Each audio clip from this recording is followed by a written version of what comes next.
During his usual morning patrol in the harsh northern latitudes, Arctic Reserve Inspector Daniel Hart heard a piercing cry. The frost that day was especially brutal, and the icy wind whipped up snowdrifts, significantly reducing visibility. Daniel headed toward the sound, which led him to a natural ice bridge over a partially frozen river. There, the man discovered a deep trap pit containing an exhausted polar bear cub, already losing strength from the cold and starvation. Through the blizzard, Daniel noticed that the walls of the pit had been clearly modified by humans. Poachers had intentionally made them steep and smooth. Tool marks and fresh claw scratches were visible on the ice. The cub had desperately tried to escape the trap. The pit was quite deep, and its edges had been intentionally flooded with water, which froze quickly to create a dangerously slippery surface. Looking around, Daniel noticed a mother bear nearby, caught in a poacher's steel net. Her paw was severely injured by metal cables, and every attempt to free herself only worsened the wound. The predator looked helplessly toward her cub in distress. With every movement, the mechanism tightened the cables, biting deeper into her powerful paw. The thermometer on Daniel's watch showed the temperature continuing to plummet. Snow falling into the open pit began to form an icy crust on the cub's fur. His movements grew weaker and his cries fainter. Quickly assessing the situation, Daniel realized he had to save the cub first, as its condition was critical. He took climbing gear from his backpack: a strong rope capable of supporting heavy weight, carabiners, and compact pulleys to create a lifting system. His hands were beginning to go numb from the cold, even in special heated gloves. Daniel methodically assembled the system, securing one end of the rope to a massive ice ledge. Time was working against him. Every minute reduced the cub's chances of survival. The first attempt to throw a loop failed. The icy rope wouldn't obey his frozen fingers. The second attempt also failed as the loop slipped off the wet fur. At that moment, Daniel heard the distant hum of snowmobiles. It seemed the poachers were returning to check their traps. He sped up, realizing time was running out. The third attempt was successful. The loop securely gripped the cub's body. The ascent required caution. Any sudden movement could harm the weakened animal. Daniel pulled the rope slowly, trying to keep the cub away from the sharp edges of the ice. The hum of the snowmobiles grew closer. With a final effort, the cub was on the surface. His body was covered in a crust of ice, and his breathing had become intermittent. Daniel quickly examined him.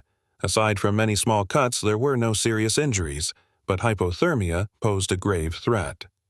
Taking a special thermal blanket from his backpack, he carefully wrapped the cub. The cub did not resist. It seemed he understood the man was trying to help. His eyes were half closed from exhaustion, but they held a sense of trust. Hiding him behind a large snowbank, Daniel returned to the mother bear. The snare turned out to be more complex than he had expected. The poachers used a tamper-proof mechanism. Daniel's fingers trembled with cold as he took out a multi-tool. The mother bear suddenly grew quiet, as if realizing the human had come to help. Her breath turned into clouds of steam, and her dark eyes followed every movement intently. The sound of approaching snowmobiles became clearer. Now Daniel could distinguish voices. The poachers were talking, clearly pleased with their future prey. He doubled his efforts on the trap. The mechanism was intricate. Any mistake increased the pressure on the paw. Daniel acted with extreme caution, using his experience. His movements remained precise despite the cold and tension. The first level of protection gave way after a few minutes. There was a soft click. 2 levels remained, and there was almost no time left. The poachers appeared suddenly. 3 armed men emerged from the snow veil. The leader was the first to notice the empty trap and immediately realized something was wrong. The second headed toward the mother bear. Daniel continued to work, trying to remain unnoticed. His fingers found the right mechanism. The second level was overcome. Only the last and most difficult one remained. One of the poachers noticed movement and raised his rifle. "Hey, someone's there!" he shouted. Daniel knew every second counted. His fingers felt for the final mechanism. A sudden gust of wind whipped up the snow veil and momentarily blinded the poachers. That was enough. The trap gave way. The chain fell onto the ice with a clang. The mother bear, feeling her freedom, rose instantly. Her appearance was sudden and formidable, her massive body towered over the men, and her eyes burned with fury. The poachers froze in surprise. Daniel took advantage of the moment and vanished into the blizzard. Behind him, a powerful roar and terrified screams rang out. He hurried away, knowing the mother would find her cub herself. From a distance, he watched as the mother bear quickly found the little one, gently picked him up, and carried him deep into the reserve. The next 2 months passed in tension. Daniel knew the poachers would not forget what happened. He began to notice strange snowmobile tracks, as if someone were studying his routes. On that fateful day, the temperature dropped even lower.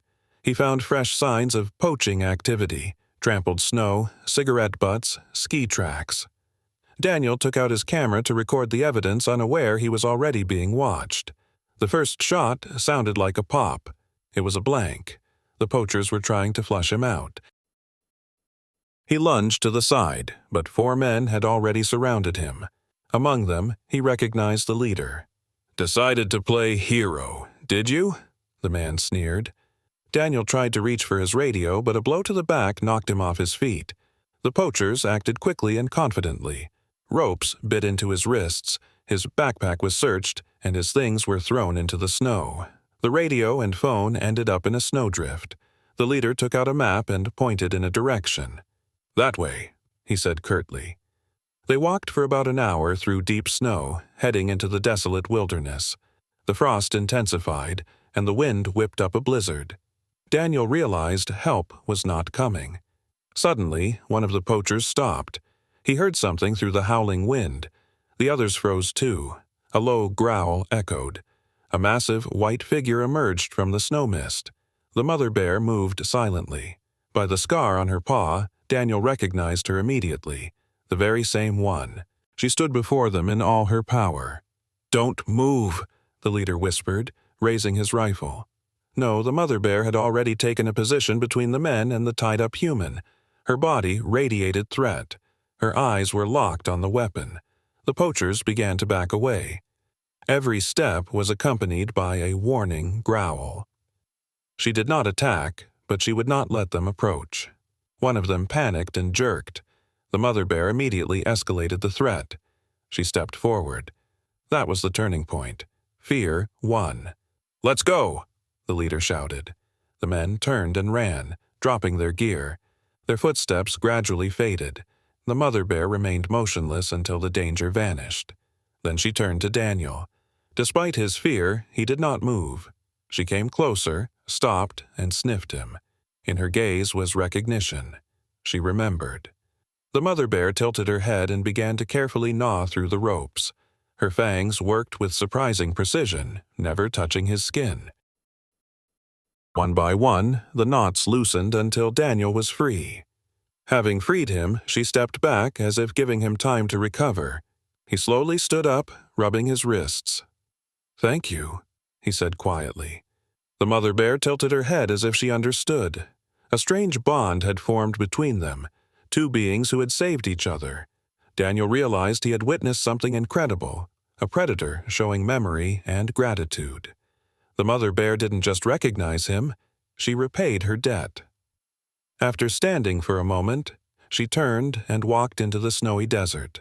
Her silhouette dissolved into the blizzard, leaving only tracks in the snow and a story of mutual rescue that changed Daniel's view of the wild world forever. Dear viewers, what do you think of this story? Please share in the comments, and if you liked this video, please like and subscribe to our channel. Goodbye.